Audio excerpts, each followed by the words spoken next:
चलो बेटा chapter number 6 से स्टार्ट कर रहे हैं अब। पिछली क्लास में हमने बेंजीन का टॉपिक कंप्लीट किया था। That was the last section of chapter number 5। उससे पहले एल्केन, एल्कीन और अल्काइन हमने डिस्कस किया था। अब उसके बाद हम चल रहे हैं नेक्स्ट फैमिली पर, अल्काइल हैलाइड्स।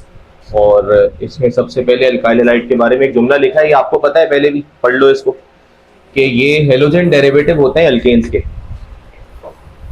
ये पॉइंट ठीक है ना? Halogen derivative of alkanes.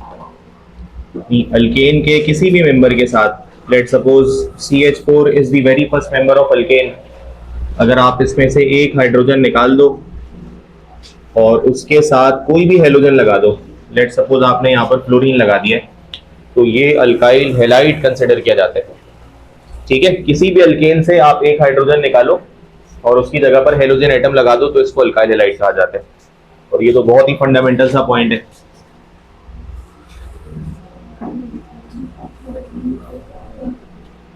उसके बाद इसकी क्लासिफिकेशन है। ठीक है, तो वो पूरी डेफिनेशन वगैरह मैं नहीं लिख रहा, कुछ पॉइंट्स की सूरत में मैं यहाँ पर बातें लिख रहा हूँ, नोट कर लो। लेट सपोज ये तुम्हारे पास एक कार्बन है, ठीक है, और इस एक कार्बन के साथ तुमने X लगा दिया है। X का मतलब होता है halogen atom, fluorine, chlorine, bromine, कुछ भी हो सकता है। तो ये आपके पास अल्काइल हैलाइड आ गया। अब इसके साथ में जितने रेडिकल्स लगाऊंगा ना, वो तय करेगा कि इसकी क्या टाइप है। लेट सपोज इसके साथ अगर मैंने 3 रेडिकल्स लगा दिए तो ये कौन सा अल्काइल हैलाइड बन जाएगा? इसको कहा जाएगा ये थर्ड डिग्री अल्काइल हैलाइड है या टर्शरी अल्काइल हैलाइड है। ठीक है, ये आपके पास है थर्ड डिग्री अल्काइल हैलाइड। इसी तरह अगर आप कार्बन एटम के साथ एक हेलोजन लगा दो X और उसके बाकी 3 बॉन्ड्स में से 2 बॉन्ड्स के साथ अल्काइल रेडिकल लगा दो, अल्काइल रेडिकल, ठीक है, और चौथे बॉन्ड के साथ हाइड्रोजन एटम लगा दो, तो इस अल्काइल हैलाइड को सेकेंडरी अल्काइल हैलाइड कहा जाएगा। ठीक है, यानी ऐसा कार्बन जो हेलोजन एटम अपने साथ रखता है, अगर वो 3 अल्काइल रेडिकल लगाए उसके साथ तो टर्शरी होगा, 2 रेडिकल्स आ जाए तो सेकेंडरी होगा। ठीक है,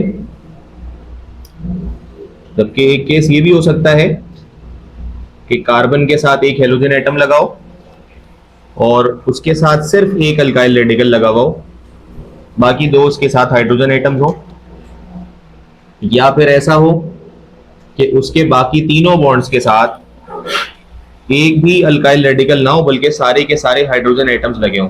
तो ये दोनों के दोनों केसेस प्राइमरी अल्काइल हैलाइड के होते हैं। क्या ये वाली बात याद है? या तो एक रेडिकल होगा या एक भी नहीं होगा, तो ये दोनों के दोनों फर्स्ट डिग्री अल्काइल हैलाइड या प्राइमरी अल्काइल हैलाइड कहलाएंगे। ठीक है, एक सवाल लिखोगे बेटा, इसको नोट करने के बाद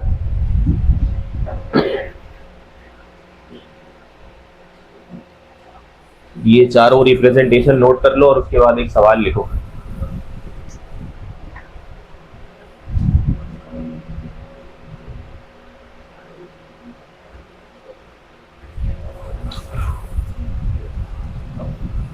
The number of hydrogen atoms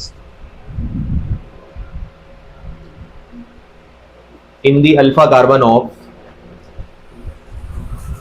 the number of hydrogen atoms in the alpha carbon of secondary alkyl halide is dash। Options अपने पास लिख लो, 0, 1, 2, 3। The number of hydrogen atoms in alpha carbon of secondary alkyl halides is dash, 0, 1, 2 या 3। बताइए क्या answer होना चाहिए? Secondary alkyl halide में कितने hydrogen atoms होंगे अल्फा कार्बन के पास? बेटा ये है सेकेंडरी अल्काइल हैलाइड, ठीक है, सेकेंडरी अल्काइल हैलाइड का ये है alpha carbon. Why alpha? Because इसके साथ हेलोजन एटम लगा हुआ है। अब अगर इसको सेकेंडरी होना है तो उसी अल्फा कार्बन के ऊपर नीचे 2 रेडिकल्स लगे हुए होंगे और चौथे बॉन्ड के साथ कम से कम एक हाइड्रोजन एटम तो होना है ना। हाइड्रोजन से मुराद ये है कि टर्शरी अल्काइल हैलाइड की अगर यही सवाल सेकेंडरी की जगह टर्शरी लिखा हुआ होता तो आप 0 लिख देते, क्योंकि अल्फा कार्बन के पास टर्शरी बनाने का मतलब ही होगा कि अल्फा के पास तीनों जगह पर रेडिकल लगाए जाएं। हाइड्रोजन कोई भी नहीं हो सकता उसमें, पॉसिबल ही नहीं है। सेकेंडरी अल्काइल हैलाइड में अल्फा कार्बन के साथ 2 रेडिकल लगेंगे, चौथी वैलेंसी तो हाइड्रोजन ही से सेटिस्फाई होगी ना, कम से कम एक हाइड्रोजन पॉसिबल होगा। तो इसका सही आंसर हो जाएगा 1 हाइड्रोजन एटम।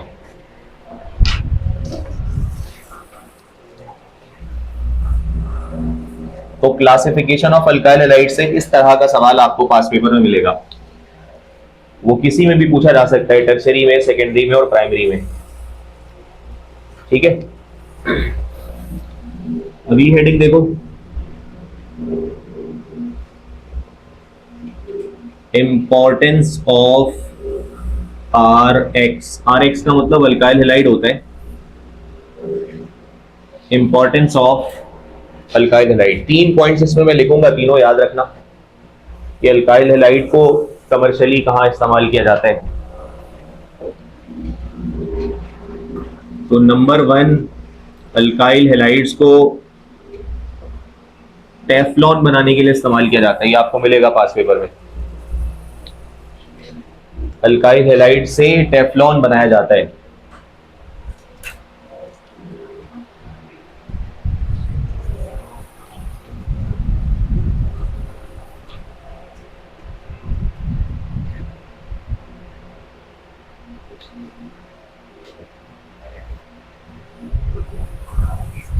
टेफ्लॉन क्या चीज है?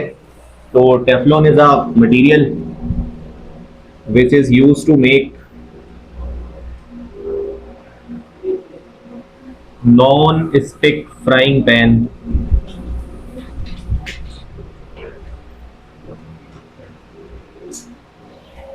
ठीक है, नॉन स्टिक फ्राइंग पैन बनाने के लिए जो मटेरियल इस्तेमाल किया जाता है वो है Teflon. Teflon is basically a type of polymer.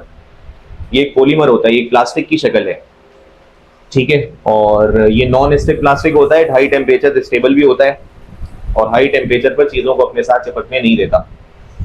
तो ये टेफ्लॉन अल्काइल हैलाइड से बनाया जाता है। अल्काइल हैलाइड से बनाया जाता है। इसका फॉर्मूला कुछ इस तरह का होता है, फॉर्मूला याद रखने की जरूरत नहीं है क्योंकि बुक में इसकी प्रिपरेशन नहीं है। इसका फॉर्मूला कुछ इस तरह का होता है, C2F4 टाइम्स, क्योंकि मैंने कहा ना कि टेफ्लॉन इज अ पॉलीमर। तो पॉलीमर को लिखने का तरीका ये होता है कि उसके साथ ब्रैकेट के नीचे n लिखा हुआ होता है। n का मतलब ये होता है कि ये वाला यूनिट n टाइम्स रिपीट होकर आपस में मर्ज होगा। ठीक है, तो ये चूंकि मोनोमर है इसका C2F4, ठीक है, तो उससे फिर टेफ्लॉन प्लास्टिक की फॉर्मेशन होती है। अच्छा, C2F4 किस तरह का स्ट्रक्चर शो कर सकता है बेटा? 2 कार्बन एटम्स हैं और F4 का मतलब है कि 2 फ्लोरीन इसको और 2 फ्लोरीन इसको मिल जाएंगे ना, ये स्ट्रक्चर होगा इसका। ठीक है, अब कार्बन के बीच में सोचो कौन सा बॉन्ड होना चाहिए? Double covalent bond. ये बात समझ आ रही है? मतलब आप इसका IUPAC नेम चाहो तो बहुत आसानी से बना सकते हो। ये बताओ, अगर मैं इसके बहुत सारे मोनोमर्स ले लूं, बहुत सारे 10 टाइम्स, तो इसके बीच में कौन सा पॉलीमराइजेशन होगा? एडिशन या कंडेंसेशन? एडिशन अभी हमने चैप्टर 11 में पढ़ा सेकेंड ईयर के अंदर। ठीक है, तो बेटा ये आपके पास चूंकि इसके अंदर पाई बॉन्ड मौजूद है ना, ये अनसैचुरेटेड हाइड्रोकार्बन है, ये अनसैचुरेटेड ऑर्गेनिक कंपाउंड है, तो इसको मर्ज करने का क्या तरीकाकार होगा कि इसका पाई बॉन्ड तोड़ा जाएगा और फिर इसके दोनों तरफ लंबी चेन जो है वो बनती चली जाएगी। तो उससे जो पॉलीमर बनकर आएगा that would be considered as Teflon. और वो ये जो कंपाउंड है ना, दरअसल ये वाला, ये अल्काइल हैलाइड से प्रिपेयर किया जाता है। क्योंकि देखो इसमें हेलोजन आ रहे हैं, फिर उसके इसकी मदद से टेफ्लॉन बनाया जाता है और टेफ्लॉन की मदद से इंडस्ट्रीज में नॉन स्टिक फ्राइंग पैन बनाकर कमर्शियली इसको बेचा जाता है। तो ये याद रखना, फॉर्मूला भले याद ना रखो। Number 2, ethylene dibromide, EDB short form याद रखो। इसके लिए मैं फुल फॉर्म भी लिख देता हूं, इथाइलिन, E फॉर इथाइलिन और D for di, B for bromide. Ethylene dibromide. ठीक है, तो इसको क्यों इस्तेमाल करते हैं? पॉइंट लिखो, use to prevent gasoline engines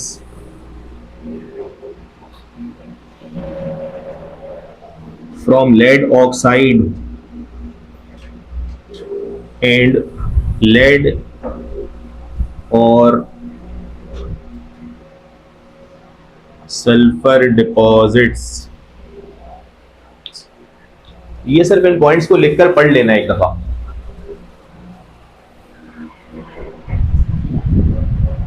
ethylene dibromide EDB, इसका स्ट्रक्चर आप सोच सकते हो बेटा कैसा होगा। इथाइलिन किसको कहते हैं पता है? The first member of alkene family, CH2 double bond CH2, ये इथाइलिन हो गया। अब इसका पाई बॉन्ड तोड़ो, 2 सिग्मा निकालो और दोनों जगहों पर Br के 2 एटम्स लगा दो, it will become ethylene dibromide. मैं बता देता हूं, इथाइलिन ऐसा होता है ना, CH2 double bond CH2, the common name for the first member of alkene family is ethylene. So ये इथाइलिन से निकल कर आता है ये कंपाउंड। आप इसके अंदर जब ब्रोमीन को ऐड कर दोगे, ये रिएक्शन करना आपको आना चाहिए, ठीक है। जब ब्रोमीन को ऐड कर दोगे तो ये कंपाउंड बनकर आ जाएगा, इसको कहा जाएगा, सिंस ये कंपाउंड इथाइलिन से ड्राइव होकर आता है इसलिए इसे इथाइलिन डाइब्रोमाइड कहा जाता है, ठीक है। और वो एक टाइप का अल्काइल हैलाइड है, डाइहैलाइड कहा जा सकता है क्योंकि 2 ब्रोमीन है उसमें। इस कंपाउंड को EDB कहते हैं commercially, EDB ethylene dibromide. Use कहां पे किया जाता है ये? तो ये इंजन्स के अंदर इस्तेमाल किया जाता है, गैसोलीन इंजन्स के अंदर। गैसोलीन इंजन्स का क्या मतलब है? पेट्रोल इंजन्स की बात की जा रही है, ठीक है। चाहे वो किसी भी गाड़ी के अंदर अगर पेट्रोल इंजन मौजूद है, डीजल इंजन्स की बात नहीं हो रही, पेट्रोल इंजन्स की बात हो रही है। पेट्रोल इंजन्स के अंदर बेटा 2 चीजें ना डिपॉजिट करती जाती हैं वक्त के साथ साथ। एक सल्फर डिपॉजिट होता जाता है, क्योंकि आपको पता है सल्फर पेट्रोल के अंदर भी शामिल होता है। अभी एनवायरमेंटल केमिस्ट्री में मैंने बताया था कि सल्फर जो है वो पेट्रोलियम के अंदर भी मौजूद होता है, नेचुरल गैस में भी पाया जाता है और कोल के साथ भी पाया जाता है, क्योंकि सल्फर जमीन के अंदर से निकाला जाता है। ये जो गंधक है ये भी जमीन के अंदर से निकलता है, और पेट्रोल, गैस, कोल ये सब जमीन के अंदर से निकलते हैं। तो इनमें से किसी भी चीज के साथ जब किसी भी चीज को निकालोगे तो सल्फर भी निकलेगा, सल्फर के ट्रेसेस इनके साथ शामिल होंगे। तो चाहे आप कोल की बर्निंग करोगे, पेट्रोल की बर्निंग करोगे तो सल्फर भी बर्न होगा, और सल्फर बर्न होकर सल्फर डाइऑक्साइड की फॉर्मेशन करेगा। तो सल्फर पेट्रोल के साथ भी होता है बेटा, गैस के साथ भी होता है, नेचुरल गैस के साथ भी, कोल के साथ भी। तो सल्फर गैसोलीन इंजन के अंदर वक्त के साथ साथ इंजन की दीवारों पर डिपॉजिट होता रहता है। इसी तरह लेड तो अब खैर पेट्रोल से बैन हो गया है ना, अनलेड कर दिया गया पेट्रोल को, क्योंकि लेड एक टॉक्सिक सब्सटेंस होता है। तो लेड जब जलता है तो लेड ऑक्साइड फॉर्म करता है, जो कि हमारे एनवायरमेंट के लिए बहुत ज्यादा टॉक्सिक है, वो तो खैर बैन हो गया। लेकिन सल्फर तो अभी भी पेट्रोल के अंदर होता है ना, वो इंजन के लिए हार्मफुल है, वो इंजन के अंदर डिपॉजिट होता रहता है। तो उस डिपोजिशन को तोड़ने के लिए, इंजन की दीवारों को साफ करने के लिए पेट्रोल के अंदर EDB डाला जाता है, इथाइलिन डाइब्रोमाइड, ताकि वो उस डिपॉजिट को खत्म करे। तो ये एक इंपॉर्टेंस है अल्काइल हैलाइड की। आखिरी पॉइंट इसमें लिखिए CCl4, और CCl4 तो आप जानते हो इसको CTC कहा जाता है, बल्कि इसको CTC ही लिखो, CTC नाम इसका क्या हो जाएगा? कार्बन, बहुत इंपॉर्टेंट कंपाउंड है, tetra chloride, carbon tetra chloride, CTC। CCl4 is the formula of CTC। तीनों के फॉर्मूले भी मैंने लिख दिए सामने। कार्बन टेट्रा क्लोराइड, ठीक है। ये जो CCl4 है बेटा, ये हमने बनाया भी है सेकेंडरी केमिस्ट्री में। ये अल्केन की सब्स्टिट्यूशन से बनाया था हमने, याद करो। अगर CH4 में Cl2 सब्स्टिट्यूट करते जाओगे, याद है? अगर रफली रिएक्शन हम देखें तो ये वाला रिएक्शन है ना, सनलाइट की मौजूदगी में जो रिएक्शन होता है, फ्री रेडिकल चेन रिएक्शन, तो एक हाइड्रोजन इसमें से निकलेगा और ये क्या बन जाएगा? CH3Cl प्लस HCl निकलेगा। फिर दोबारा इसमें सब्स्टिट्यूशन करेंगे, तब तक करेंगे जब सारे हाइड्रोजन ना निकल जाएं। तो ये दरअसल किस में कन्वर्ट हो जाएगा? CCl4 में कन्वर्ट हो जाएगा बेटा, कार्बन टेट्राक्लोराइड में, ठीक है। तो ये प्रिपरेशन तो हम सेकेंड ईयर में कर चुके हैं। अब इसको यूज कहां किया जाता है?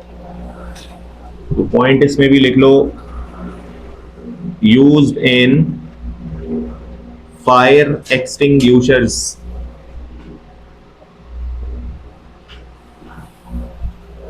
ठीक है, and as a solvent for organic compounds.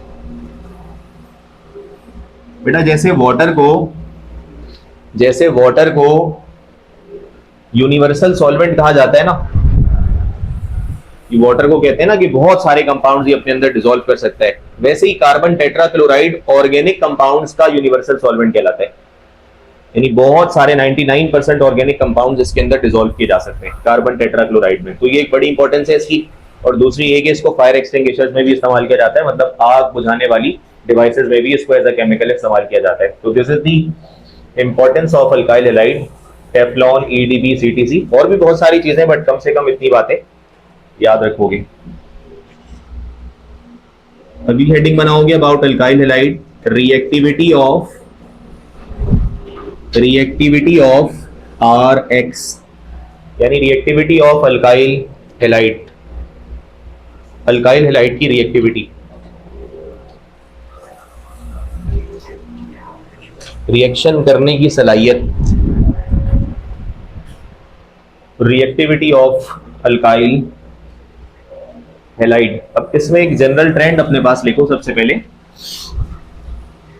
Delta EN, समझते हो बेटा इसका मतलब ना, difference of electronegativity, delta EN difference of electronegativity, ये जितना ज्यादा होगा बॉन्ड पोलैरिटी उतनी ज्यादा होगी। बॉन्ड उतना ज्यादा पोलर होगा ना जितना ज्यादा डिफरेंस होगा बेटा।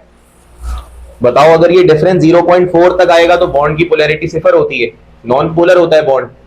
नॉन पोलर मतलब कोई पोल्स नहीं बनते। फिर 0.4 से अगर ये डिफरेंस बड़ा हो जाए 1.7 तक जाए तो हम कहते हैं कि फिर ये पोलर कंपाउंड बनता है जिसमें प्लस और माइनस के पोल्स बनते हैं।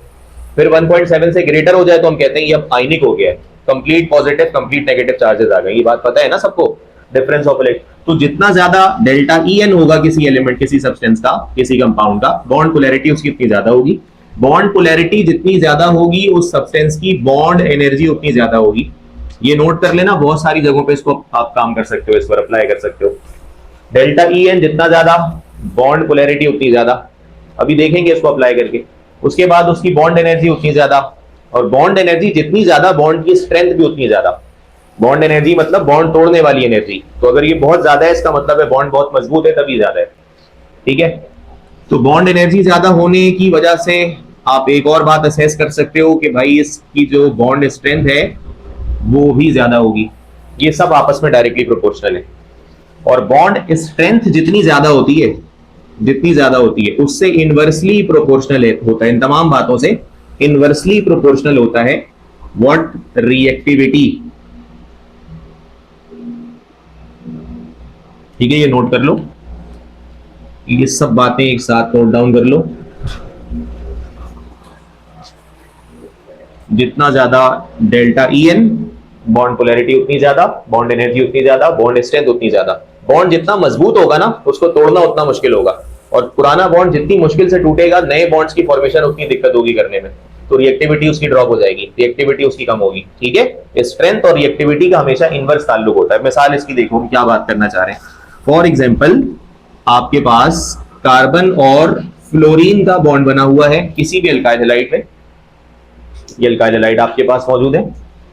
इसी तरह लेट सपोज कार्बन का क्लोरीन के साथ बॉन्ड बना हुआ है, या कार्बन का ब्रोमीन के साथ बॉन्ड बना हुआ है, या कार्बन का आयोडीन के साथ बॉन्ड बना हुआ है। ये सब के सब अल्काइल हैलाइड्स हैं। अब पेपर में सवाल ये आता है, पास पेपर्स में आ चुका है कि इनमें से सबसे ज्यादा रिएक्टिव अल्काइल हैलाइड कौन सा है। ट्रेंड इस्तेमाल करेंगे ऊपर वाला, है ना, और वो ट्रेंड इस्तेमाल करने के लिए आपको कुछ वैल्यूज निकालनी पड़ेगी। और वो वैल्यूज आप कैसे निकाल सकते हैं भाई, आप निकालेंगे डेल्टा EN सबके लिए, है ना। तो डेल्टा EN जब निकालोगे तो what is the value of fluorine, the highest one 4.0 and carbon is 2.5। तो बेटा डिफरेंस क्या आ जाएगा 1.5 का। क्या ख्याल है, सही होगा। उसके बाद जब मैं Cl के साथ इसके लिए डेल्टा EN कैलकुलेट करूंगा तो क्लोरीन की वैल्यू होती है 3.0 और कार्बन की होती है 2.5। तो देखो डिफरेंस गिरना शुरू हो गया ना। अब डिफरेंस क्या आ गया 0.5, डेल्टा EN कम होना शुरू हो गया। CBr की अगर हम बात कर लें बेटा तो ब्रोमीन की वैल्यू 2.8 होती है, 2.8 माइनस 2.5 इट विल बिकम 0.3, और आयोडीन की वैल्यू 2.6 और 2.5 होती है। ठीक है, कुछ किताबों में 2.6, कुछ किताबों में 2.5। तो अगर हम 2.5 मान लें, आप 2.5 याद कर लेना, तो इसकी वैल्यू क्या आ जाएगी बेटा 0 आ जाएगी। मैं वैल्यूज लिख भी देता हूं, फ्लोरीन 4.0, क्लोरीन 3.0, ब्रोमीन 2.8, आयोडीन 2.5, और कार्बन में तो हर जगह ही आप क्या लिख लेना 2.5 5। तो सबके लिए हमने डेल्टा ई एन कैलकुलेट कर लिया है, डिफरेंस ऑफ इलेक्ट्रोनेगेटिविटी कैलकुलेट कर लिया है। अब ऊपर वाला ट्रेंड हमारे पास है। ऊपर वाला ट्रेंड ये कह रहा है कि भाई जिसका डेल्टा ई एन सबसे ज्यादा होगा उसका जो बॉन्ड है सबसे मजबूत होगा, और बॉन्ड मजबूत होने की वजह से उसकी रिएक्टिविटी सबसे क्या हो जाएगी, कम हो जाएगी। तो बताओ इसका ऑर्डर आप निकाल सकते हो ना। आप यहां पे लिखोगे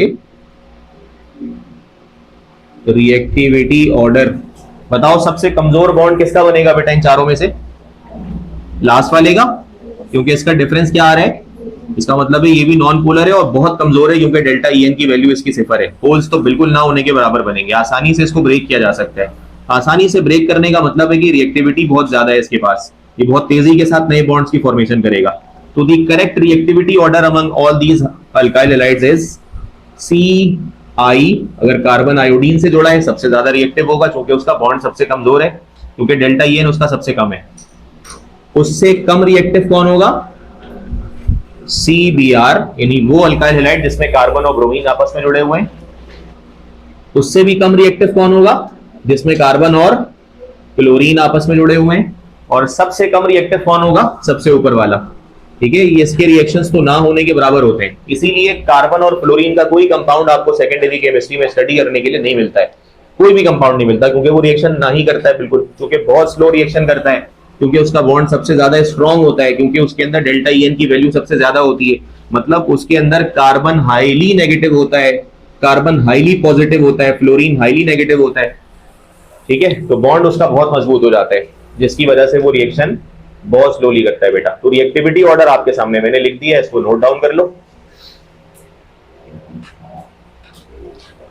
इसमें एक बात और मैं रिकॉल करवा दूं एक दफा, रिएक्टिविटी में रिएक्टिविटी ऑर्डर ऑफ हेलोजेंस। क्या आपको ये पॉइंट याद है, हेलोजेंस की रिएक्टिविटी सबसे ज्यादा किसकी होती है, chapter number 1 S&P block element. सबसे ज्यादा फ्लोरीन रिएक्टिव होता है, because fluorine, chlorine, bromine, iodine ये सारे नॉन मेटल्स हैं, और नॉन मेटल्स का काम रिएक्शंस के दौरान इलेक्ट्रॉन को गेन करना होता है, और फ्लोरीन सबसे छोटा एटम होता है, तो सबसे छोटे एटम के लिए गेन करना आसान रहता है। और दूसरी बात ये कि फ्लोरीन की इलेक्ट्रोनेगेटिविटी भी ज्यादा होती है, मतलब इलेक्ट्रॉन को खींचने की सलाहियत ज्यादा होती है, तो आसानी इलेक्ट्रॉन गेन कर लेता है। तो the correct order of the reactivity of halogens is, ये आपको याद आएगा ना, F2, उससे कम रिएक्टिविटी Cl2 की, उससे भी कम रिएक्टिविटी ब्रोमीन की, उससे भी कम रिएक्टिविटी आयोडीन की। ये मैंने ऑर्गेनिक में भी आपको चैप्टर 5 में एक दफा लिखवाया होगा, ये फिर से लिख लो।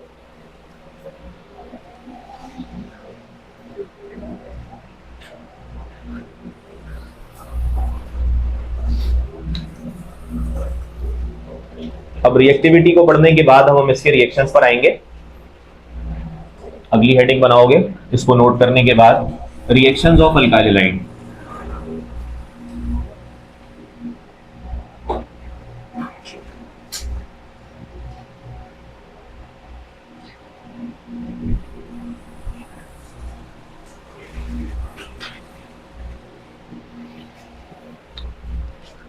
Put down the next heading of reaction of alkyl halide.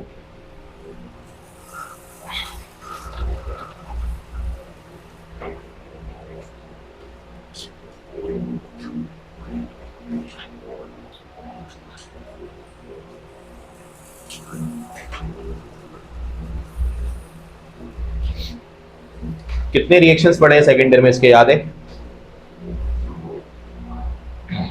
Major हमने बड़ी बड़ी टाइप्स इसकी पढ़ी है, लॉन्ग क्वेश्चंस के लिए पढ़ा है बाकायदा इसको। SN पढ़ा है एक तो, और इस साल के लिए वो सेकेंड ईयर के पेपर में भी बहुत इंपॉर्टेंट टॉपिक है, लॉन्ग आएगा उस पर। तो बेटा PMDC के सिलेबस में 2 रिएक्शन शामिल हैं, ठीक है। एक आपके पास है, पहली हेडिंग लगाओ, न्यूक्लियोफिलिक सब्स्टिट्यूशन रिएक्शन, ठीक है। ये उतनी डिटेल में नहीं पढ़ेंगे जो हम सेकेंड ईयर के अंदर देखते हैं, पॉइंट्स को स्टडी करेंगे यहाँ पे कुछ एग्जांपल्स के साथ। Nucleophilic substitution reactions. और दूसरा रिएक्शन आपको याद होगा एलिमिनेशन रिएक्शन। और एलिमिनेशन की भी 3 टाइप्स होती है ना, अल्फा, बीटा, गैमा, लेकिन हम सेकेंड ईयर में कौन सी पढ़ते हैं? बीटा एलिमिनेशन पढ़ते हैं, याद है बीटा एलिमिनेशन? चलो उस टॉपिक में आगे बात करते हैं। अच्छा जी, सब्स्टिट्यूशन का मतलब तो हमें पता है, रिप्लेसमेंट, ऐसा रिएक्शन जिसमें एक एटम दूसरे एटम से रिप्लेस हो जाए। न्यूक्लियोफाइल क्या होता है बेटा, याद है कुछ? अच्छा, न्यूक्लियोफाइल के बारे में क्या क्या बातें जानते हो बेटा? सबसे पहला पॉइंट तो चलो आपने बता दिया कि उसके ऊपर क्या मौजूद होगा, ऐसा सब्सटेंस जिसपे क्या मौजूद हो, नेगेटिव चार्ज मौजूद हो, उसको क्या कहा जाता है बेटा? न्यूक्लियोफाइल कहा जाता है। न्यूक्लियोफाइल, नेगेटिव चार्ज मौजूद। एग्जांपल बताओ जरा इसकी जल्दी जल्दी से, क्या क्या एग्जांपल्स हैं इसकी? ओ एच नेगेटिव, और बताइए, ओ आर नेगेटिव भी हो सकता है, एस एच नेगेटिव भी हो सकता है, और क्या हो सकता है बेटा? मिसाल के तौर पर SO4-2 हो सकता है, CO3-2 हो सकता है, एसिटेट आइन हो सकता है इटसेल्फ, CH3COO नेगेटिव। मतलब हर वो सब्सटेंस जिस पर नेगेटिव साइन आएगा वो सब न्यूक्लियोफाइल है। क्यों न्यूक्लियोफाइल है बेटा? क्योंकि ये सब के सब इलेक्ट्रॉन को डोनेट करने की सलाहियत रखते हैं, डोनेट करने की सलाहियत रखते हैं। न्यूक्लियोफाइल किसको कहा जाता है? न्यूक्लियोफाइल कहा जाता है लेविस बेस को। क्या ख्याल है, ये पॉइंट याद है? लेविस बेस याद है? लेविस बेस का क्या मतलब होता है? ऐसा सब्सटेंस जो इलेक्ट्रॉन का पेयर किसी को दे सके। तो बेटा न्यूक्लियोफाइल एक लेविस बेस होता है, इसके पास इलेक्ट्रॉन का पेयर मौजूद होता है, इस वजह से ये लेविस बेस कहलाता है, इलेक्ट्रॉन डोनेट करने के लिए। तीसरी बात, और कोई पॉइंट याद है बेटा? सेकेंडरी में मैंने बहुत तफसील से इसको पढ़ाया था। न्यूक्लियोफाइल और की क्या इंडिकेशन होती है? लोन पेयर मौजूद होगा बेटा, ठीक है? ये तीन बातें तो एटलीस्ट बताओ। नेगेटिव चार्ज होगा तो भी वो न्यूक्लियोफाइल है। नेगेटिव चार्ज होना जरूरी नहीं है, कुछ मॉलिक्यूल ऐसे भी होते हैं बेटा जो सिर्फ लोन पेयर रखकर न्यूक्लियोफाइल बन सकते हैं ना। मिसाल के तौर पर वाटर है, अमोनिया है या नहीं है, पहले ये बताओ। अमोनिया है ना, देखो अमोनिया पर तो कोई नेगेटिव चार्ज नहीं है, फिर ये न्यूक्लियोफाइल क्यों है? वो इसलिए है क्योंकि नाइट्रोजन पर क्या होता है? Lone pair. अपना ये लोन पेयर किसी को देगा तो लेविस बेस है, और लेविस बेस ही को क्या कहा जाता है? न्यूक्लियोफाइल कहा जाता है। जरूरी नहीं है कि सिर्फ नेगेटिव चार्ज वालों को ही न्यूक्लियोफाइल कहा जाएगा। इसी तरह से हम वाटर की मिसाल ले सकते हैं, ठीक है? इसी तरह से हम अल्कोहल की मिसाल ले सकते हैं। देखो मिथाइल अल्कोहल, हाँ भाई ये मिथाइल अल्कोहल है ना, और मिथाइल अल्कोहल में क्या आता है बेटा? ऑक्सीजन, और ऑक्सीजन के पास लोन पेयर्स मौजूद होते हैं बेटा, जैसे वाटर के अंदर है। इसी तरह अगर हम ईथर की बात कर लें, देखो ये सब ऑर्गेनिक कंपाउंड्स को मैं जमा कर रहा हूं।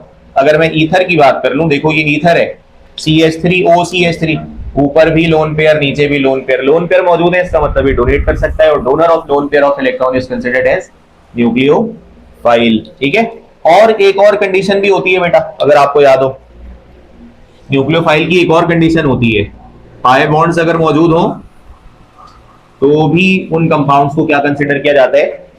न्यूक्लियोफाइल कंसिडर किया जाता है। अगर किसी कंपाउंड के पास, अब देखो तीन बातें हो गई ना, या तो नेगेटिव चार्ज हो तो भी न्यूक्लियोफाइल होगा, या तो लोन पेयर हो तो भी न्यूक्लियोफाइल होगा, या फिर अगर ये दोनों बातें भी नहीं है तो उसके पास पाई बॉन्ड हो, ठीक है? तो पाई बॉन्ड वाले कितने कंपाउंड्स आपके पास हैं बेटा? जैसे ऑर्गेनिक कंपाउंड्स की अगर मैं बात कर लूं तो क्या सारे अल्कीन न्यूक्लियोफाइल नहीं है बेटा? अल्कीन सारे न्यूक्लियोफाइल है, क्योंकि अल्कीन में क्या होता है? Pi bond. Pi bond weekly bound electron का पेयर होता है ना, कमजोर सा बॉन्ड होता है, कोई भी अटैक करके उसके इलेक्ट्रॉन निकाल कर ले जा सकता है। तो इसने अपना इलेक्ट्रॉन दे दिया ना उसको, अपना पाई इलेक्ट्रॉन कमजोर था, किसी ने अटैक किया, वो ले लिया, उससे छीन लिया, उससे ले गया वो, तो वो डोनर ही हुआ ना एक तरह से, तो उसको भी न्यूक्लियोफाइल कंसिडर किया जाएगा। क्या अल्काइन भी न्यूक्लियोफाइल होगा बेटा? यहां से सवाल बनता है, इसलिए इसको एग्जाम्पल में लिख रहा हूं, पता तो आपको था ही, बस एग्जाम्पल नोट कर लेना। अल्कीन भी न्यूक्लियोफाइल है, अल्काइन भी न्यूक्लियोफाइल है, क्या बेंजीन भी न्यूक्लियोफाइल होगा बेटा? बेंजीन में भी तो पाई बॉन्ड्स मौजूद होते हैं, एक नहीं होते, तीन तीन होते हैं, ठीक है? तो अल्कीन भी न्यूक्लियोफाइल है, बेंजीन भी न्यूक्लियोफाइल है, अल्काइन भी न्यूक्लियोफाइल है।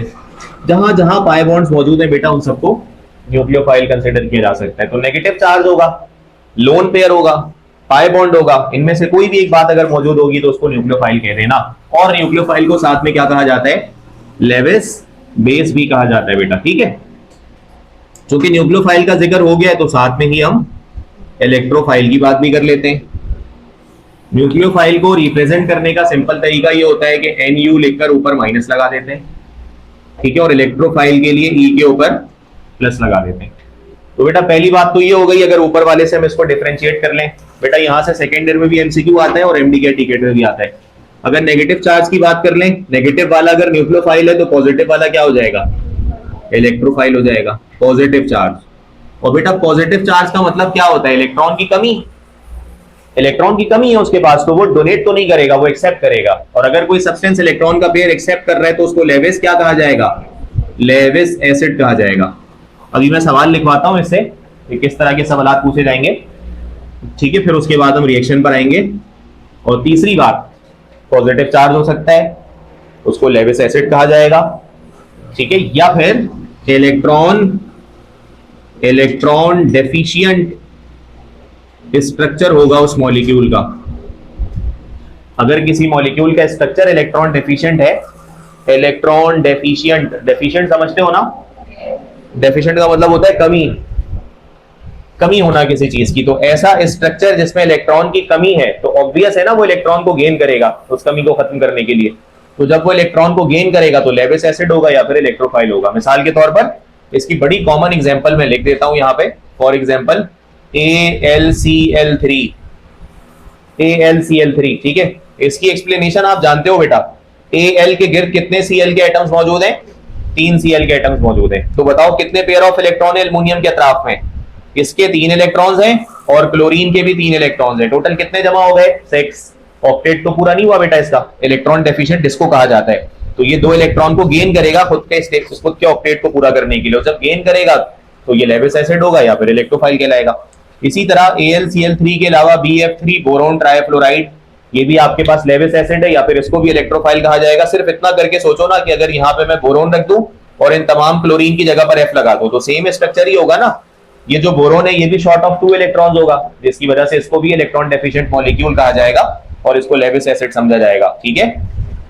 इसी तरह अगर पॉजिटिव चार्ज की बात कर लें बेटा, तो Br पे पॉजिटिव है, Cl पे पॉजिटिव है, NO2 पे पॉजिटिव है, HSO3 पे पॉजिटिव है। यानी जिस जिस सब्सटेंस पे पॉजिटिव चार्ज आ जाता है उस सब्सटेंस को इलेक्ट्रोफाइल कंसिडर किया जाता है। सवाल लिखोगे बेटा आप जरा, एक से 2 सवाल करेंगे फिर इसके रिएक्शंस बनाएंगे। पहले इसको नोट कर लो।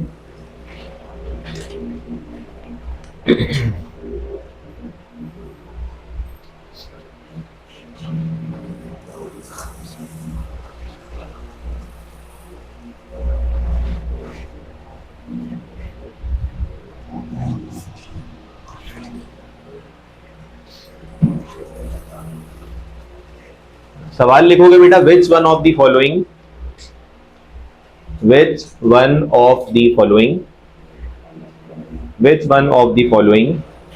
is not a nucleophile, ऐसे ही सवाल आएगा।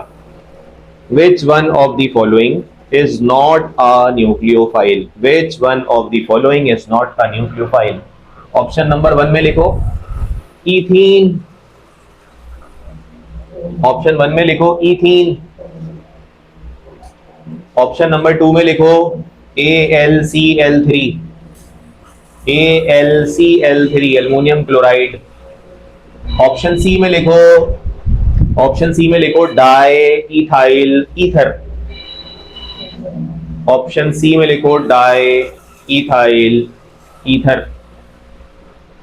और ऑप्शन डी में लिखो NH3 यानी अमोनिया गैस। अब सवाल को पढ़ लो, क्या कहा जा रहा है, कहा जा रहा है which one of the following is not a nucleophile। इसमें से न्यूक्लियोफाइल कौन नहीं है, AlCl3, because AlCl3 has an electron deficient structure, therefore it will accept a pair of electron becoming an electrophile। ठीक है, एक सवाल और लिखो आखिरी इसके अंदर, which one of the following is not an electrophile, which one of the following is not an electrophile, which one of the following is not an electrophile। Number 1 sulfonium ion, which one of the following is not an electrophile, which one of the following is not an electrophile, sulfonium ion। Number 2 nitronium ion। Number 3 AlCl3, सल्फोनियम आइन, nitronium आइन, AlCl3, benzene. इसमें कौन electrophile नहीं है? Benzene. सल्फोनियम nitronium का तो पता है बेटा। सल्फोनियम आइन कौन सा है? ये वाला, दिस इज कॉल्ड सल्फोनियम आइन, सल्फ्यूरिक एसिड से आता है। ये क्या कहलाता है? नाइट्रोनियम आइन। ठीक है, बाकी एक ऑप्शन आपके पास एक AlCl3 है। तो ये तो तीनों ऑप्शंस आपके पास इलेक्ट्रोफाइल के हैं ना। बेंजीन जो है वो आपके पास, क्योंकि उसमें पाई बॉन्ड होते हैं, बेंजीन में क्योंकि पाई बॉन्ड होते हैं, तो पाई बॉन्ड के इलेक्ट्रॉन्स किसी को देकर ये हमेशा क्या बन जाता है? न्यूक्लियोफाइल बन जाता है। ठीक है, न्यूक्लियोफाइल बन जाते हैं। अब आ जाते हैं SN रिएक्शन पर, जो हमारा टॉपिक था। SN रिएक्शन की एक सब हेडिंग लगा लो, SN रिएक्शन। ठीक है, SN रिएक्शन। बेटा इसकी डेफिनेशन याद है? SN रिएक्शन किसको कहते थे? एक सब्स्टिट्यूशन रिएक्शन है जिसके अंदर कौन किसको रिप्लेस करता है? न्यूक्लियोफाइल रिप्लेस करता है हेलोजन एटम को। बस इतनी सी बात है। ऐसा रिएक्शन जिसके अंदर अल्काइल हैलाइड का हेलोजन रिप्लेस हो जाए, किसकी वजह से? न्यूक्लियोफाइल की वजह से। ऐसे रिएक्शन को SN रिएक्शन कहा जाता है। मतलब अगर हम इसको रिएक्शन की सूरत में लिखना चाहें तो this is alkyl halide, RX, alkyl halide, general representation of alkyl halide. और अगर इसका रिएक्शन मैं किसी न्यूक्लियोफाइल से करवा दूं, न्यूक्लियोफाइल क्या क्या हो सकता है ऊपर बता दिया, तो होता क्या है बेटा? होता यह है कि R के साथ अब X नहीं लगा होता, बल्कि क्या लग जाता है? न्यूक्लियोफाइल। तो न्यूक्लियोफाइल ने अल्काइल हैलाइड पर हमला किया और उसके हेलोजन को निकाल दिया, तो इसका हेलोजन X माइनस बनकर बाहर निकल जाता है। तो ये रिएक्शन केमिस्ट्री में, ऑर्गेनिक केमिस्ट्री में कहलाता है SN reaction, nucleophilic substitution reaction. क्योंकि सब्स्टिट्यूशन हुआ है इसके अंदर, X की जगह पर NU आ गया, रिप्लेसमेंट हुआ है। और ये रिप्लेसमेंट क्योंकि न्यूक्लियोफाइल ने किया है, इस वजह से न्यूक्लियोफिलिक सब्स्टिट्यूशन रिएक्शन कहलाता है, यानी कि SN रिएक्शन कहलाता है। ठीक है, इसके अंदर कुछ बातें हमें पता होनी चाहिए बेटा। RX के मॉलिक्यूल को इस थ्योरी में क्या कहा जाता है? याद है? सबस्ट्रेट कहा जाता है बेटा। इस थ्योरी के अंदर RX के मॉलिक्यूल को सबस्ट्रेट कहा जाता है। सबस्ट्रेट का मतलब होता है जिस पर अटैक हो। तो क्योंकि इस मॉलिक्यूल के ऊपर न्यूक्लियोफाइल का हमला होता है, इस वजह से इस मॉलिक्यूल को सबस्ट्रेट कहा जाता है। Nu माइनस, ये आपके पास एक न्यूक्लियोफाइल है, ये आपका प्रोडक्ट है। और X माइनस को क्या कहा जाता है बेटा? लीविंग ग्रुप कहा जाता है, यानी कि ऐसा ग्रुप जो अल्काइल हैलाइड से बाहर निकल गया है due to the entrance of nucleophile. ठीक है, ये आपके पास है न्यूक्लियोफिलिक सब्स्टिट्यूशन रिएक्शन के हवाले से उसकी मास्टर इक्वेशन। अब हम अगर इसकी टाइप्स पर आ जाएं तो फिर उसकी तफसील पर बात कर लें। तो अगली हेडिंग लगाओ, types of SN reactions. Types of SN reactions.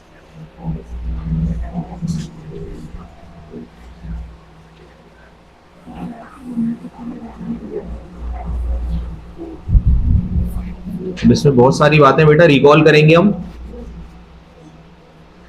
Types of SN reaction, भाई कितनी टाइप्स होती हैं इसकी जल्दी से बताओगे? SN2 और SN1। पहले SN1 को देखते हैं, SN1 रिएक्शन। ठीक है, सबसे पहली बात बेटा आप कोशिश करना रिकॉल करने की कि आपने कितनी बातों को याद रखा हुआ है इस टॉपिक के हवाले से। देखो SN का मतलब तो हमें पता है ना कि न्यूक्लियोफाइल अल्काइल हैलाइड पर हमला करेगा और उसका हेलोजन निकालकर उसकी जगह ले लेगा। ये SN रिएक्शन है। ये बताओ, ये SN रिएक्शन की सबसे पहले फुल फॉर्म बताओ क्या होती है? याद है? S for substitution, N for nucleophilic, मतलब वो सब्स्टिट्यूशन जो न्यूक्लियोफाइल के जरिए हो। और 1 का क्या मतलब है? फुल फॉर्म में 1 को क्या कहा जाता है? यूनिमॉलिक्यूलर। मॉलिक्यूलरिटी होती है ना ये इसकी।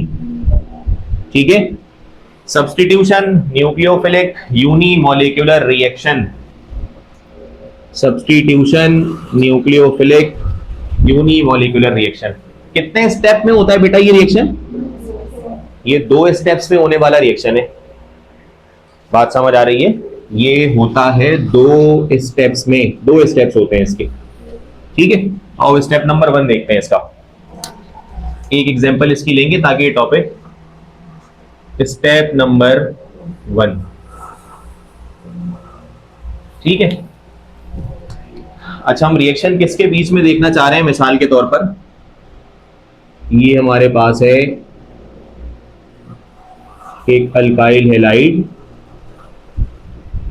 ठीक है, और इसका रिएक्शन हम देखना चाह रहे हैं OH नेगेटिव के साथ। ठीक है,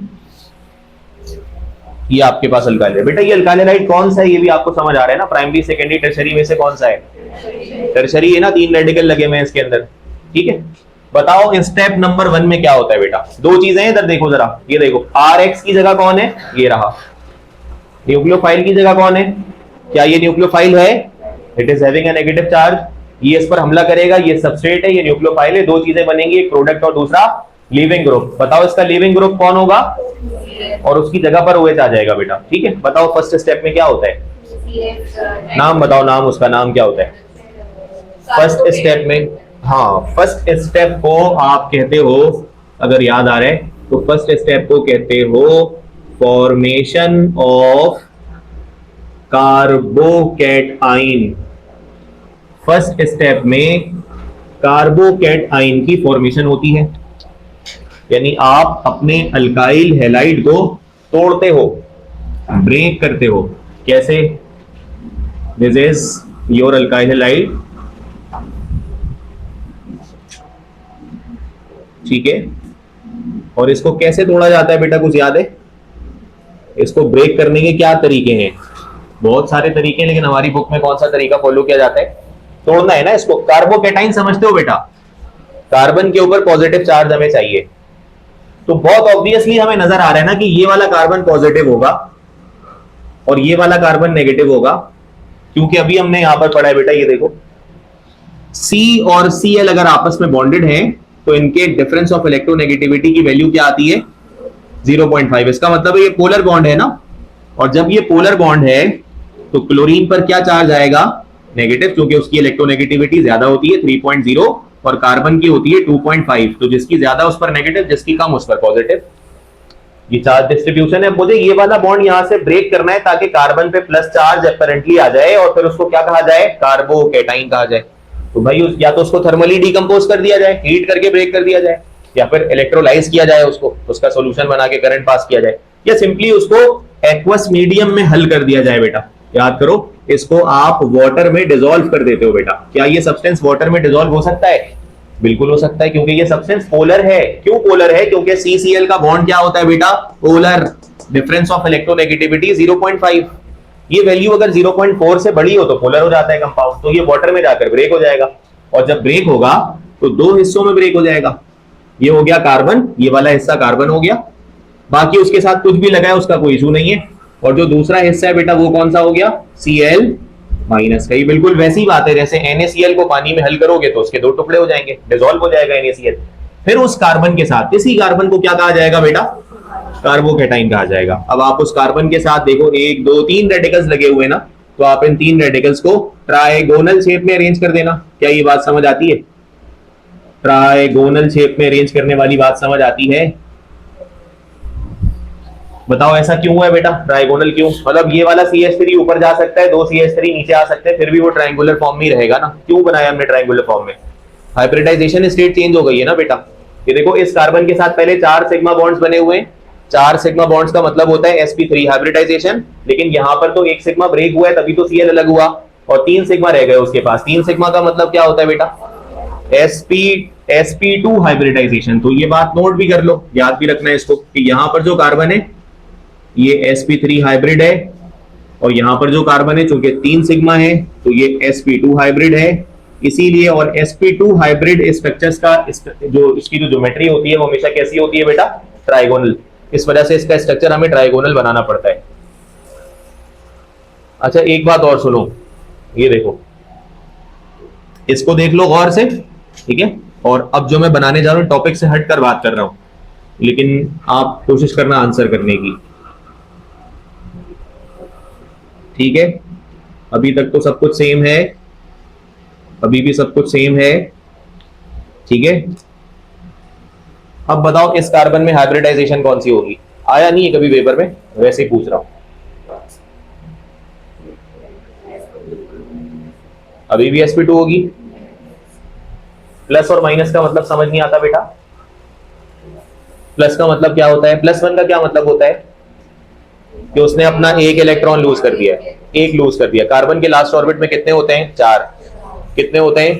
4। तवज्जो रखना, 4 होते हैं ना। एक ने उस CH3 से बॉन्ड बना लिया, दूसरे ने उससे बना लिया, तीसरे ने इससे बना लिया, चौथा लेफ्ट ओवर चला गया, ठीक है। इधर क्या मसला है भाई? ये देखो, एक उससे बॉन्ड बना चुका, दूसरा उससे बना चुका, तीसरा इससे बना चुका, चौथा इलेक्ट्रॉन उसके अपने पास मौजूद है, और फिर उसके बाद -1 लगा हुआ है। इसका मतलब है उसने बाहर से इजाफी एक इलेक्ट्रॉन गेन किया है। इसका मतलब है इस कार्बन के पास 2 इलेक्ट्रॉन्स मौजूद हैं। माइनस का ही मतलब, -1 का मतलब है बाहर से उसने एक इलेक्ट्रॉन गेन कर लिया है भाई। अब इस 2 इलेक्ट्रॉन को रखने के लिए भी तो एक ऑर्बिटल चाहिए होगा ना। एक इलेक्ट्रॉन को रखने के लिए एक ऑर्बिटल, दो इलेक्ट्रॉन्स को रखने के लिए एक ऑर्बिटल चाहिए होता है बेटा। तो एक बात सुनो, 3 सिग्मा बॉन्ड्स को बनाने के लिए तीन ऑर्बिटल्स चाहिए, और एक लोन पेयर ऑफ इलेक्ट्रॉन्स को रखने के लिए एक और ऑर्बिटल चाहिए। टोटल कितने ऑर्बिटल चाहिए? 4। तो 4 ऑर्बिटल sp3 हाइब्रिडाइजेशन के केस में मिलते हैं। sp3 एक s और p3 जब मिलेंगे तो 4 नहीं बनेंगे ना फर्स्ट ईयर है। तो इस केस में इस कार्बन में sp3 हाइब्रिडाइजेशन है। यहां पर sp2 है क्योंकि चौथा इलेक्ट्रॉन तो है नहीं उसके पास, उसने तो अपना भी एक इलेक्ट्रॉन लूज किया हुआ है। तो ये बात है, ये हो गया आपके पास first step. This is called carbocation. Second step में क्या होता है भाई? स्टेप नंबर 2,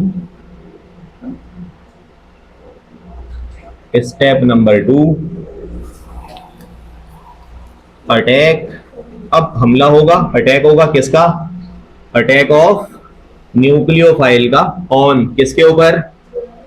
किसके ऊपर अटैक होगा? कार्बोकेटाइन पर।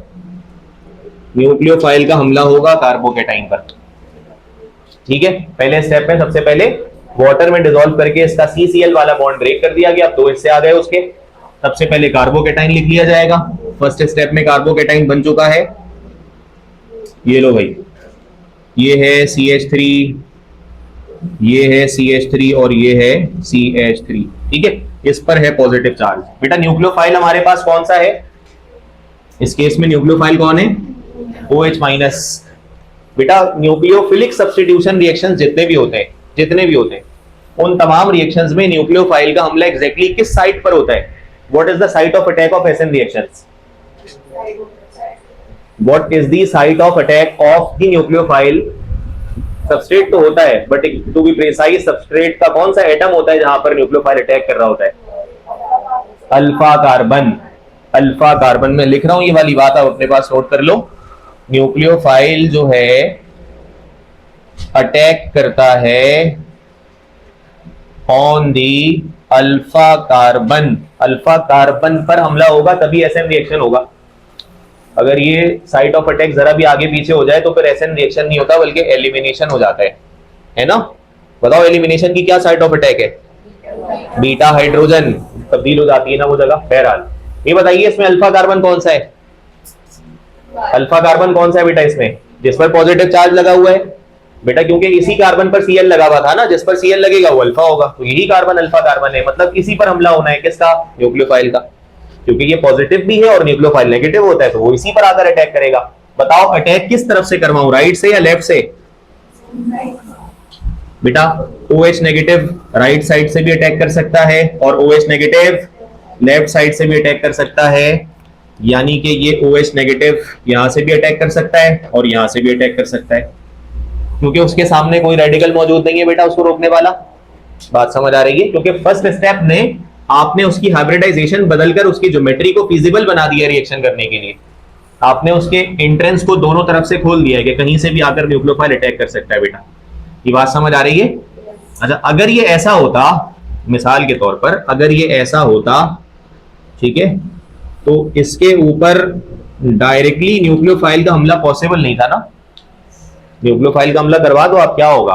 न्यूक्लियोफाइल आएगा यहाँ पर, ये न्यूक्लियोफाइल है OH नेगेटिव। अगर ये इधर से अटैक करने आएगा तो it will be repelled by OH negative. ये बात समझ आती है ना सबको? OH नेगेटिव, Cl तो नेगेटिव होता है, तो नेगेटिव नेगेटिव को निकाल देगा।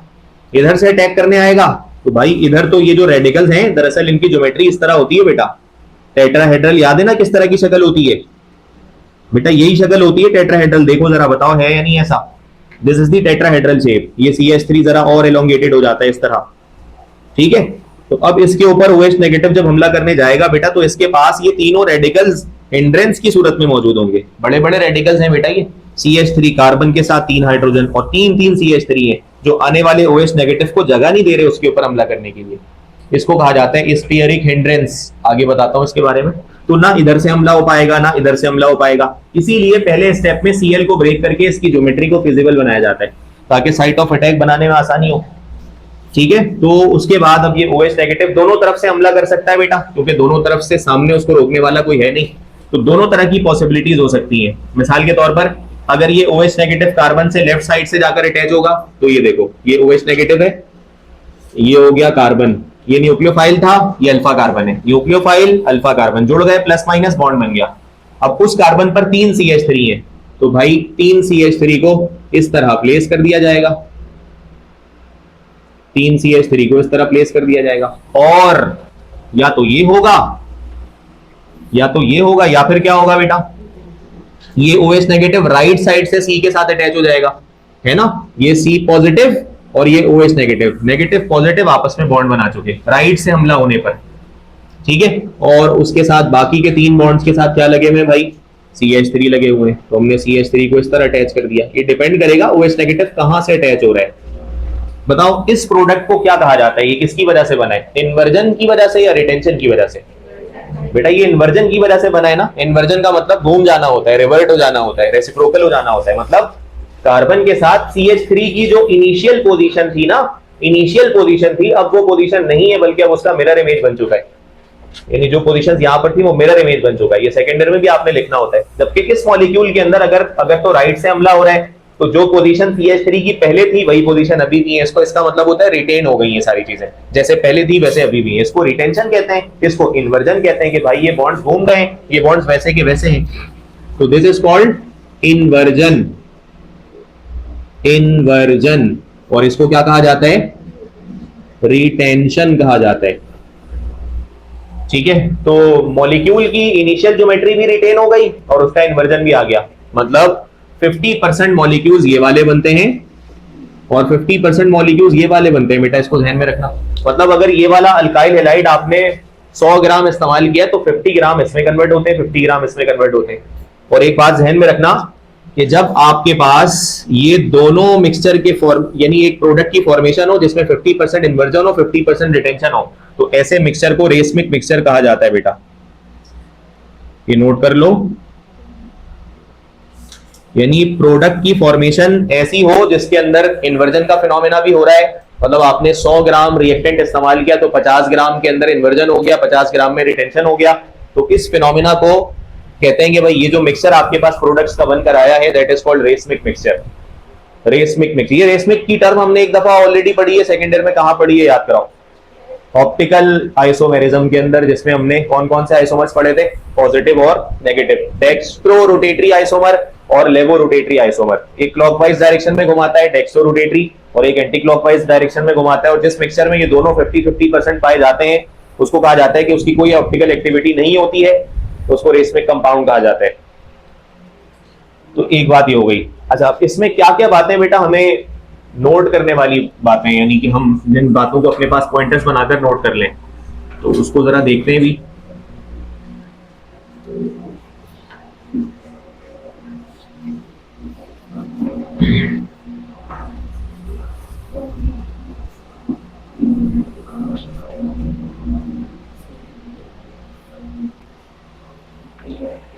तो बेटा इसके अंदर सबसे पहली बात 2 स्टेप वाला रिएक्शन हो गया। अब पॉइंट नंबर 3 लिखो,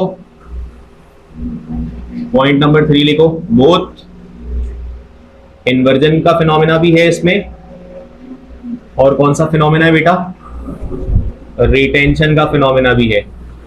बोथ इन्वर्जन एंड डिटेंशन। जल्दी जल्दी से ये पॉइंट्स रिकॉल करते हुए नोट कर लेंगे बेटा। देखो इसमें इन्वर्जन का फिनोमेना भी हो रहा है, रिटेंशन भी हो रहा है, ठीक है बेटा। ये जो SN1 रिएक्शन है ये कौन सा वाला अल्काइल हैलाइड करता है, प्राइमरी, सेकेंडरी, टर्शरी?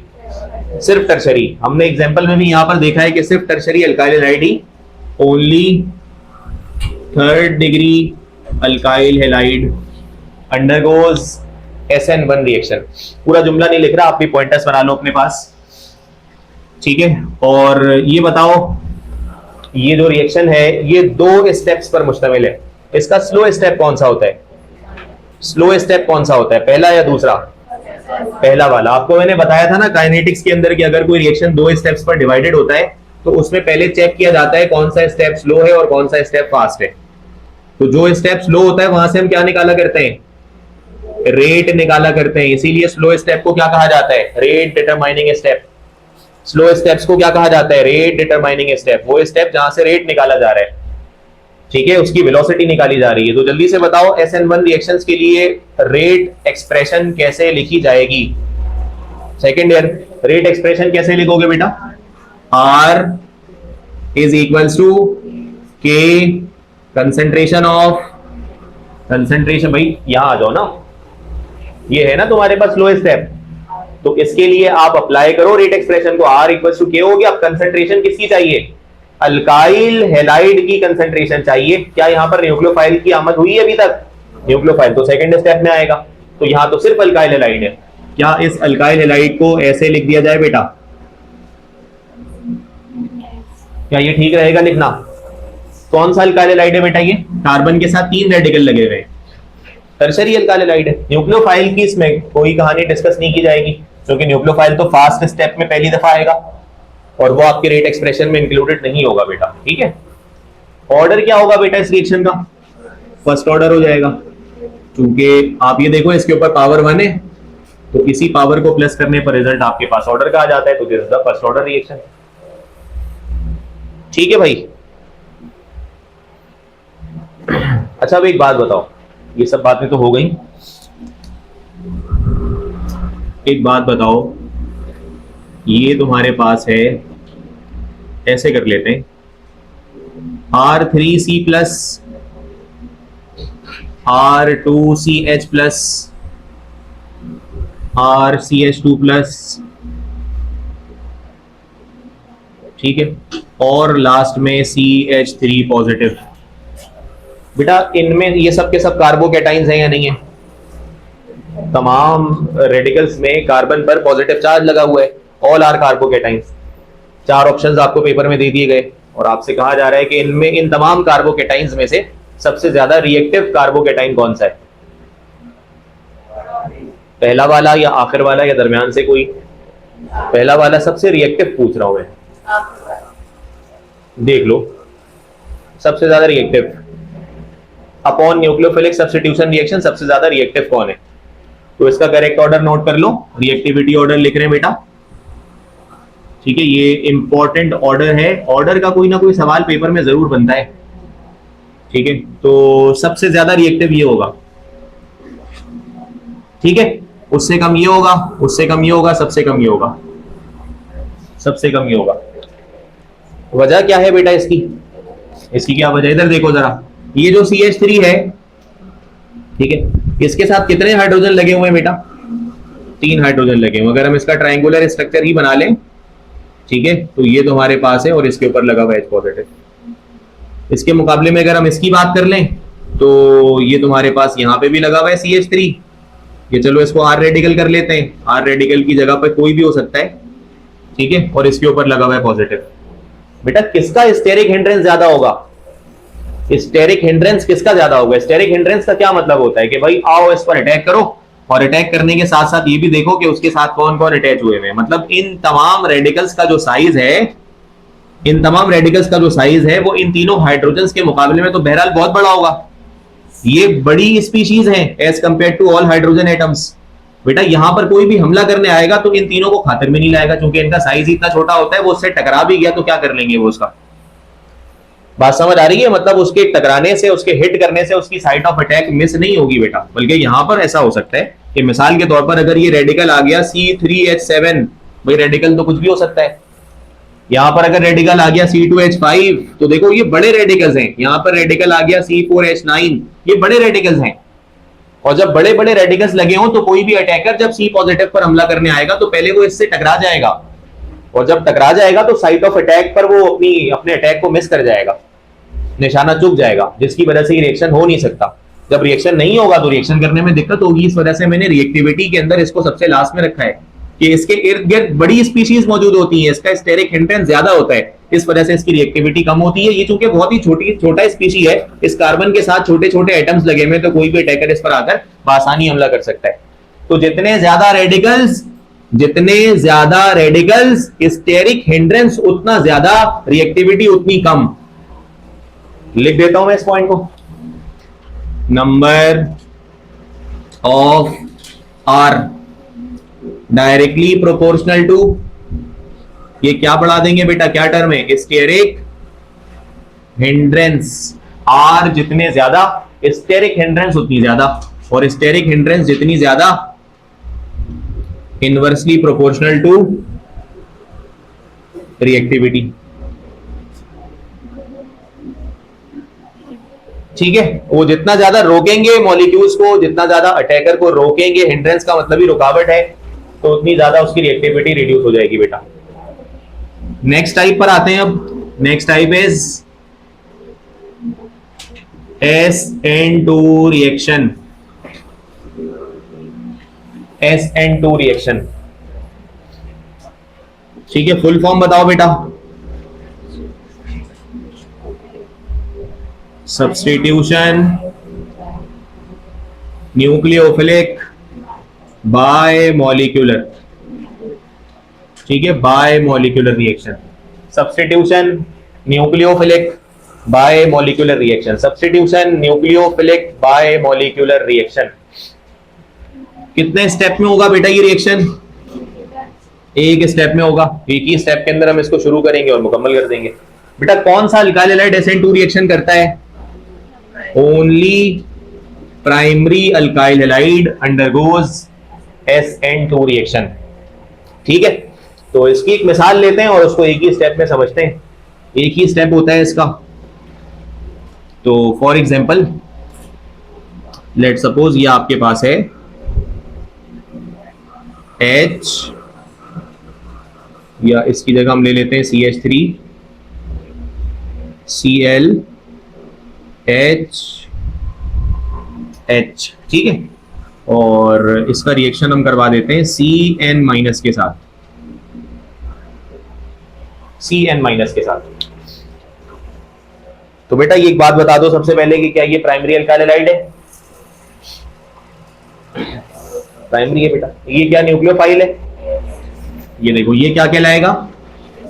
ये क्या कहलाएगा? न्यूक्लियोफाइल।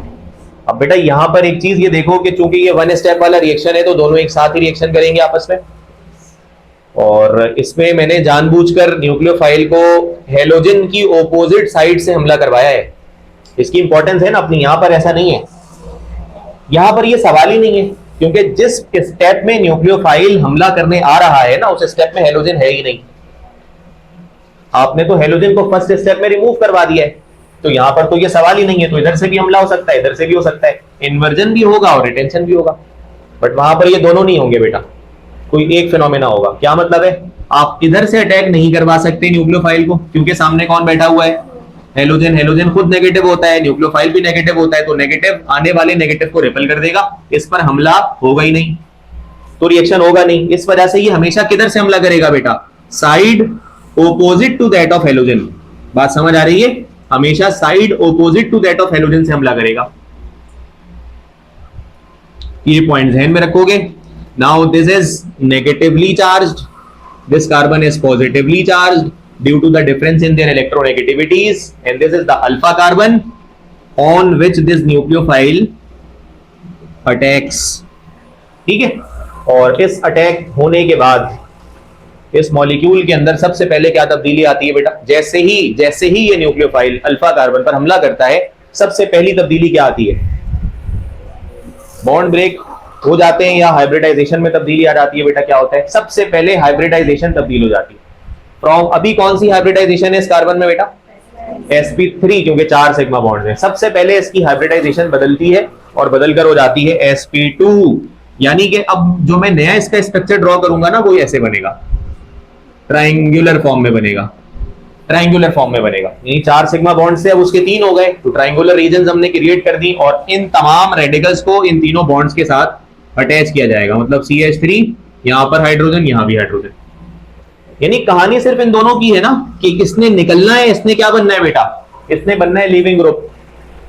हेलोजन ने तो लीव करना है इस मॉलिक्यूल को और उसकी जगह कौन अटैच होगा, न्यूक्लियोफाइल। भाई न्यूक्लियोफिलिक सब्स्टिट्यूशन कहते हैं इसको कि न्यूक्लियोफाइल आ जाए और हेलोजन को निकाल दे, बाकी सब तो तमाशा ही है। तो हमने उनको ट्रायंगल के 3 कॉर्नर्स पर अरेंज कर दिया।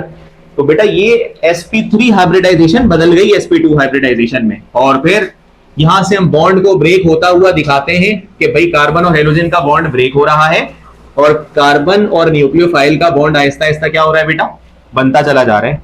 यानी कि Cn नेगेटिव यहां से अटैच करके दिखा देंगे कि ये कार्बन से अटैच होता जा रहा है, और कैसे अटैच होता जा रहा है कि वो Cl का जो ओवरलैप है वो खत्म होता जा रहा है। यानी कार्बन और Cl का जो ओवरलैप है वो खत्म होता जा रहा है, जबकि कार्बन और Cn का जो ओवरलैप है वो बनता चला जा रहा है। बेटा इसी स्टेट को क्या कहा जाता है, याद है, this state is called transition state. इसको कहते हैं ट्रांजिशन स्टेट।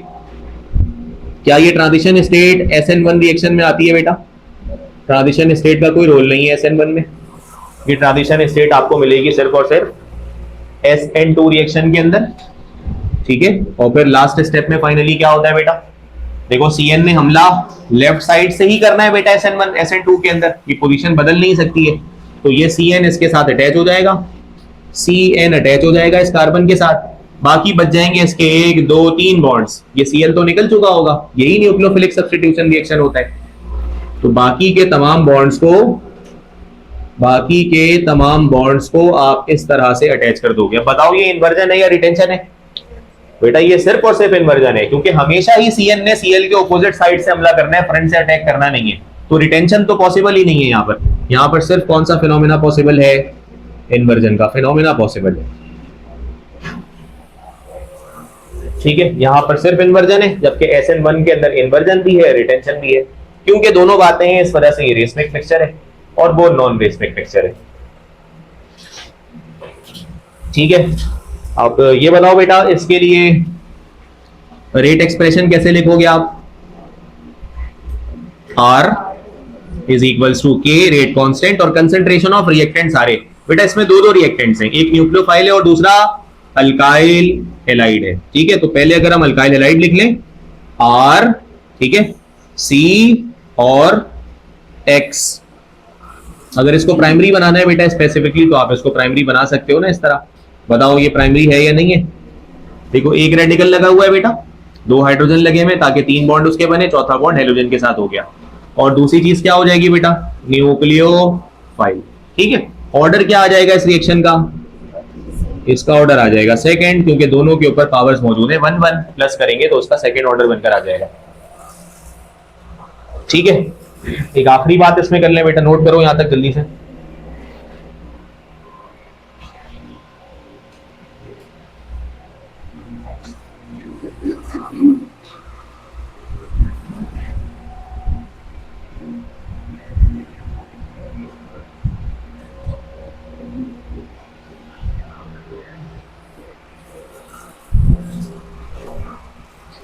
डन। बेटा ये बताओ SN1 रिएक्शन कौन करता है, कौन सा अल्काइल हैलाइड करता है? टर्शरी। SN2 रिएक्शन कौन करता है बेटा? सेकेंडरी वालों की क्या कहानी है, याद है सेकेंडरी में बताया? सेकेंडरी दोनों करते हैं बेटा। अगर आपके पास कोई सेकेंडरी अल्काइल हैलाइड आ जाए तो वो दोनों रिएक्शंस करते हैं, ठीक है। वो कंडीशन याद है आपको? SN2 कब करेंगे और SN1 कब करेंगे, ये बता दो जल्दी से। तो कंडीशनल है ना, तो वो क्या कंडीशन है? जब सॉल्वेंट या आपका मीडियम अगर नॉन पोलर होगा तो उस केस में सेकेंडरी अल्काइल हैलाइड कौन सा रिएक्शंस करेंगे बेटा? SN2 रिएक्शन करेंगे। नॉन पोलर मीडियम यानी जिस चीज के अंदर डालकर आप ये रिएक्शन करवा रहे हो, वाटर है, अल्कोहल है, क्या चीज है वो, अगर वो नॉन पोलर है तो वो SN2 है, और अगर पोलर मीडियम है तो वो कौन सा रिएक्शन फॉलो करेंगे बेटा? इस बात को नोट करो। और इसके लिए एक और टर्म भी इस्तेमाल की जाती है, नॉन पोलर को ए प्रोटिक सॉल्वेंट भी कहा जाता है। बेटा लिख लो, पेपर में मिलेगा तुम्हें ये, ए प्रोटिक। और अगर पोलर की बात करेंगे तो उसको प्रोटिक सॉल्वेंट भी कहा जाएगा। प्रोटिक और ए प्रोटिक, प्रोटिक और ए प्रोटिक मतलब पोलर और नॉन पोलर सॉल्वेंट अगर आपके पास मौजूद है तो सेकेंडरी अल्काइल हैलाइड दोनों तरह के रिएक्शंस को प्रोसीड करवा सकते हैं। SN2 भी कर सकते हैं और SN1 भी कर सकते हैं। कॉपी कर लो इस बात को।